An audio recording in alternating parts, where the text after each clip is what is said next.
Hello, everyone. I'm your host, as always, Ivan Krolo, and today I bring you yet another NerdSociety.com video. This time about the 4-issue miniseries, The Death of Wolverine, written by the always amazing writer Charles Soule and by the great artist Steve McNiven. Now, The Death of Wolverine has been something that's been building up ever since Marvel Now launched back at the end of 2012. Paul Cornell, got rid of Wolverine's healing factor. He had him get his ass beat by Sabretooth, and then he started a whole other phase where Wolverine worked for another mutant in a private hit squad so that he can get revenge on Sabretooth. And then things progressed back into their normal status quo where he rejoined the X-Men, but his healing factor is still on the fritz. And this storyline is basically the culmination of this 2-year thing that's been building up. Now, first of all, this is kind of different from a review, because while I will be stating my thoughts on the book itself, this video is going to be more of an analysis of the book itself. It's not really going to be a review per se. It's really just going to be kind of me talking about the thematic things that happen inside the book itself.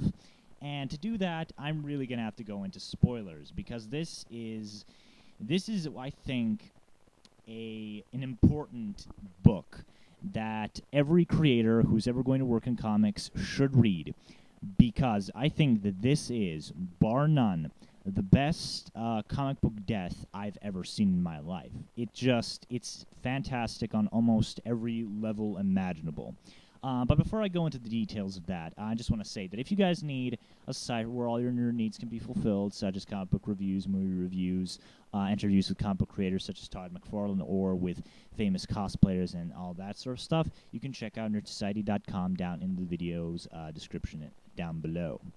But anyway, The Death of Wolverine. As I said, I think that this is one of the most important comics that's come out in quite a long time, because comic book deaths are very stigmatized. It all started with Superman back in the 90s, where they basically killed him. It was a big deal. Millions and millions of people who were never reading comic books heard about it, and they were picking the comic up. And it was easily one of the most profitable comics ever released ever. And then a couple of years later, Superman was brought back, and a lot of people to this very day still feel cheated out of his death, because Superman dying is a big deal. He is the seminal superhero. He is the first major superhero of the modern era, and his death probably should have been dealt with a lot more care than it was, both in the aftermath and as to how it was executed itself. And then there was other stuff like Green Arrow dying, Hal Jordan dying. Then Marvel's kind of had this kind of thing going on where they kill Thor, and then he comes back just mere months later. Johnny Storm apparently dies, and he comes back like a little under a year. And overall, comic book deaths have been significantly cheapened ever since the 90s, and it continues to do so. And this is kind of one of the reasons why I was pretty skeptical of The Death of Wolverine being anything even remotely good or interesting, because of that very same stigma. And I'm very, very happy to say that this is, bar none, the best execution of a character's death in comics in general. I think the only one that comes even remotely close to it is the death of Ultimate Spider-Man, and maybe Batman dying in Final Crisis, but I really don't count that last one because he wasn't technically dead, but you get what I mean. And it is easily one of the best executed deaths I've ever seen in fiction. It is an important comic book that every writer should read if they ever intend to kill off a major tentpole character. Now, where the story begins in this is that Wolverine is on his own again, because someone has put a hit on his head, and he has all these sorts of different mercenaries going after him. He's living, in the wilderness again, and he's trying to keep his friends safe by not letting the assassins come after them, because they'd obviously do that to get to Logan. So the story begins with him, hiding out in the wilderness. We get a short flashback where he's talking to Reed Richards, and Reed Richards tells him that he can give him these regen serums that can keep the radiation from the adamantium at bay and keep him alive, but his healing factor is still on the fritz. And then the story from that point on is basically an exploration of Wolverine's most important relationships and his whole evolution as a character. The second issue has him go to Madripoor, and Madripoor is a big important part of his character because that's where he was Patch for a really long time. He worked as He worked there in Madripoor as Patch with Joe Fixit, aka the Grey Hulk, and there he meets up with Viper and Sabretooth, who are both very important characters to his backstory and all that stuff. And then Kitty Pryde shows up in book 3 and the third issue, and the third issue is basically sort of a examination of their relationship. And the fourth issue is basically a showcase of everything Wolverine has ever accomplished in his life, both the good and the bad, and how he has evolved from a simple, guest appearance in the Hulk to one of the most important Marvel characters of all time, for better or for worse. And really, that's what makes this book great, because every issue is basically kind of a throwback and a celebration of Wolverine as a character. Like I said, we have Madripoor, which is, of course, a big important part of his background. We see him tackle with Sabretooth one last time. For those of you expecting a big, epic battle to the death between him and Sabretooth, it doesn't happen. But still, the way Wolverine takes out him and Viper is pretty damn awesome. But the first 2 issues have everything going for them. They are expertly drawn, and they are expertly written. Wolverine, when he is more gentle, more humane, he really comes off as gentle and humane. When he's threatening to fucking kill you, he sounds pretty badass, like the 90s animated series Wolverine. And overall, the first 2 issues were pretty damn good. And like they didn't really elevate the book like the last 2 issues did, but they perfectly set that stuff up. But the last 2 issues, like I said, are really what makes this storyline awesome, in my opinion. Because the third issue is basically Wolverine, for the most part, hanging out with Kitty Pryde. And Kitty Pryde, and that's really where it hit me, where they're basically talking to each other about stuff that's happened in their lives thus far and Wolverine's whole situation. And that's really where it hit me, where I finally realized that Kitty Pryde is probably the best woman Logan has ever had in his entire life. And not in a romantic way. Because when you really think about it, Wolverine's relationships always fail for one reason or another. Either his enemies kill his love interest, or he leaves them because he thinks he's a threat, or some other contrived bullshit because reasons. And yet here's Kitty Pryde. She was this teenager that showed up at the X-Mansion one day, and Logan basically took her under his wing. He trained her in all sorts of martial arts, and he basically helped make her the strong leader of the all-new X-Men that she is today. And now that he's dying, she's there for him. It's not Storm, it's not Jean, it's not anybody. She's there for him. She's there to help him get through his situation and to assure him that everything is going to be great. And it's really... And the whole issue is basically just a great representation of their whole dynamic.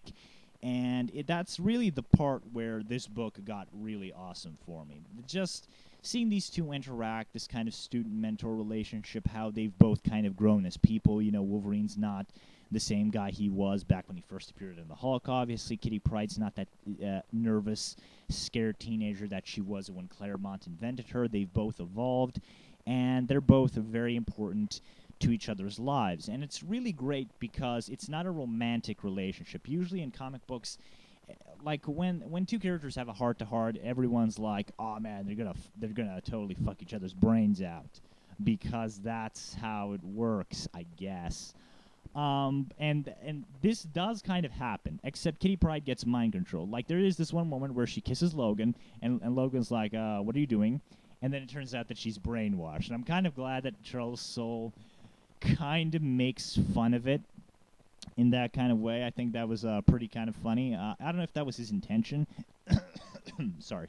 I don't know if that was his intention, but I thought that was kind of a nice way to throw a curveball at people who are all like, oh yeah, now they're gonna bang, and then like, oh no, she's brainwashed. Okay. But yeah, I really, really like the third issue. That's really where this series started to get fucking awesome for me. But it's the last issue that cements this as the best death of a character in comic books and one of the best deaths I've ever seen executed in fiction in general. And it also cements Charles Soule as one of the best writers currently working in comics for me. Any and all doubt I had about this guy was completely washed away with this last issue. And the last issue is basically Wolverine discovers the person who put the hit on him, and then he finds out that this was this old scientist who was, for all intents and purposes, responsible for giving Wolverine his adamantium skeleton, and now we find out that he's trying to rebuild Wolverine from scratch. He's trying to insert the adamantium into people's bones, but it's not working because Logan's healing factor is the thing that kept him alive during the whole process. If he didn't have that, the skeleton would have killed him instantly during the procedure, and now he wants Wolverine's healing factor.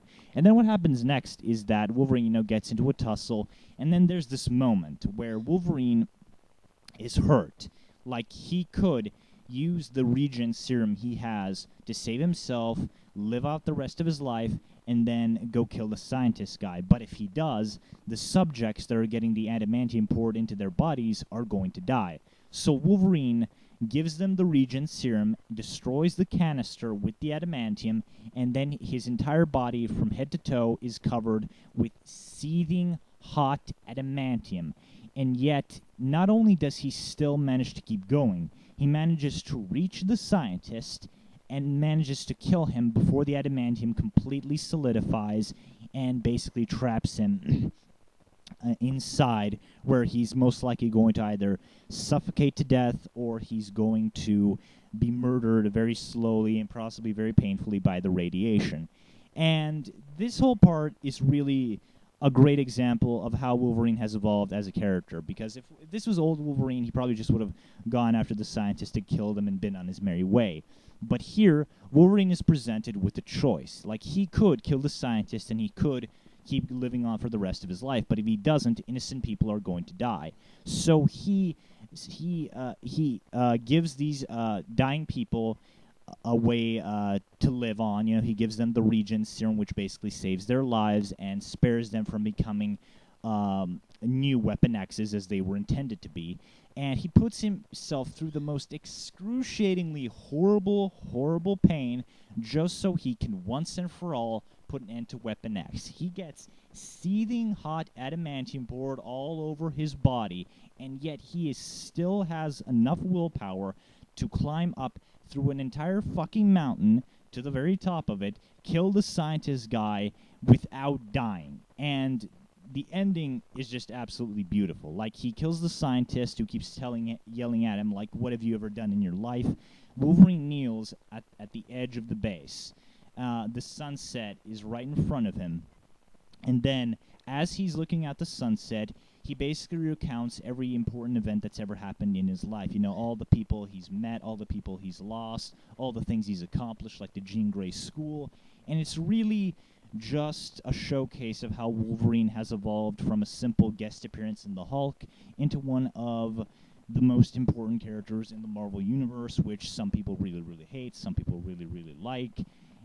But for all intents and purposes, I think that after this issue, it really is a showcase of why Wolverine becoming a major player was indeed a good thing. And then, after he recounts his whole life, in that flashes before my eyes type deal, he manages to actually smile inside the adamantium as it's, finally solidifying, and he says, I've done enough, and then he finally dies. It was just a beautiful way to send off this character. Now, a lesser writer could have just done the easy way out, where it's basically just him and Sabretooth just mauling at each other, just ripping each other to shreds, and them all dying in a big, bloody, horrible sack of, death and misery. But here we got a Wolverine issue that showcases his importance throughout the Marvel Universe's history, his importance, his evolution as a character, and I think it is one of the most fitting ends to a fictional character I've ever seen. Just seeing Logan encased from head to toe in this adamantium, his whole life flashing before his eyes, and him smiling and saying, I've done enough before dying, was just beautiful. It was just a perfect way to send off a character. And this whole storyline is how a character's death should be done, because it shows the character's most important relationships, both positive and negative, the most important things he's done throughout his life, and it thematically all makes perfect sense, and it all thematically builds up to a great conclusion that is an excellent send-off for the character. And obviously, after reading this, I really hope Wolverine doesn't come back. I know he's going to come back. Charles Soule pretty much said that he's not going to come back until 2016, which means that by the time the next Wolverine solo flick comes out, he's probably going to be resurrected or shortly after that. So there that is.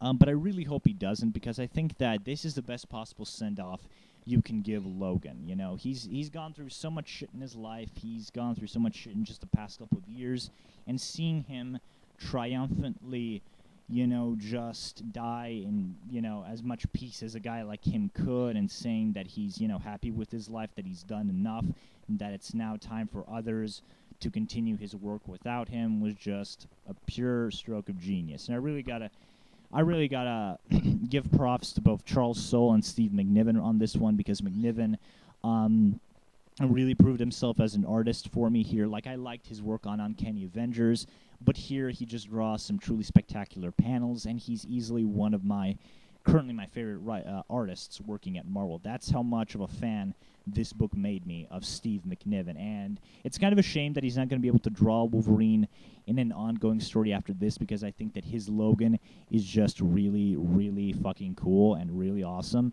and not being able to see that ever again is going to be kind of a bummer. But yeah, Death of Wolverine, an excellent, excellent storyline, one of the best executed deaths in fiction, and probably my favorite executed death in comic books in general. Now, it's kind of sad that there are going to be so many people who are just going to be like, oh, the death of Wolverine, like, this is such a gimmick. Like, how the fuck can you kill Wolverine, dude? This is, like, the greatest character ever. And they're going to completely ignore all the great thematic, relationship, and character importance analyses that go on throughout the storyline, and they're just going to condemn it as another gimmick death without really seeing the brilliance of it all underneath. And I'm not a Wolverine guy. Like, I really don't give a shit about Wolverine. You know, there are a couple of incarnations I like. I like the movie one, you know, with Hugh Jackman. I like the 90s animated series one. I like the one X-Men Evolution. But the main universe comic book Wolverine was never an interesting or appealing character to me personally. And this book really made me give a shit about the 616 version of Wolverine.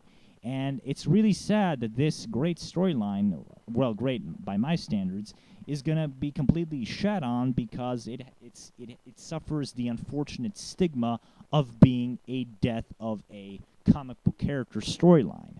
But yeah, I think this is a fantastic read. It's only 4 issues. It's not like a big, you know, long read if that's not your thing, but it's jam-packed with a lot of character, you know, throwbacks, a lot of character relationship analyses, and overall, it's basically the best possible way you can send off a guy like Logan, aka the Wolverine. So yeah, if you guys want to check this story out, I highly, highly recommend it. I think it's absolutely fantastic, and it is a death of storyline that should be used as the basis for every future death of storyline, because you cannot make it any other way except this one as far as I'm concerned. So yeah, guys, I hope you guys enjoyed the video. Like I said before, you can check out nerdsociety.com down in the link in the description below, and I'll see you later. Bye.